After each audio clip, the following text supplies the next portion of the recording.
Court के इस फैसले के बाद पीटीआई की इंतखाबी सियासी हिकमत अमली क्या होगी, सियासी तौर पर कितना नुकसान होगा? देखिए, ऑप्शंस बचे नहीं है पीटीआई के लिए। एक तो आज उन्होंने एक ऑप्शन जो ट्राई करने की कोशिश की वो दिन में ही बैकफायर कर गया। पीटीआई नजरियाती से अपने रहनुमाओं को टिकट दिलाने के हवाले से इलेक्शन कमीशन ने पोजीशन ली। वाज़ेह नजर आ रहा है इलेक्शन कमीशन का एक बहुत ही जानिबदाराना रवैया है पाकिस्तान तहरीक इंसाफ के खिलाफ, और फौरी तौर पर एलामिया आना कि जी आप दूसरी जमात से नहीं ले सकते। हालांकि इसकी मिसालें मौजूद हैं।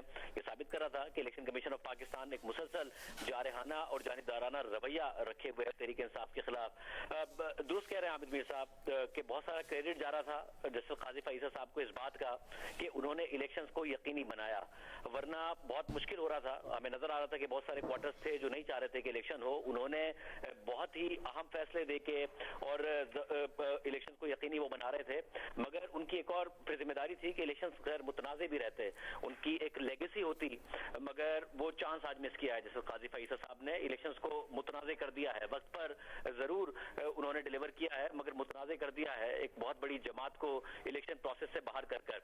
जो आप स्ट्रेटजी की बात कर रही है बहुत मुश्किल सूरत हाल इस वक्त पाकिस्तान तहरीक इंसाफ के लिए। मुश्किल इसलिए है कि उनके सारे उम्मीदवार अब इंडिपेंडेंट हो गए हैं। जब वो इंडिपेंडेंट हो गए हैं तो जाहिर है तहरीक इंसाफ चाहेगी कि सारे के सारे जो इंडिपेंडेंट उम्मीदवार हैं उन सबको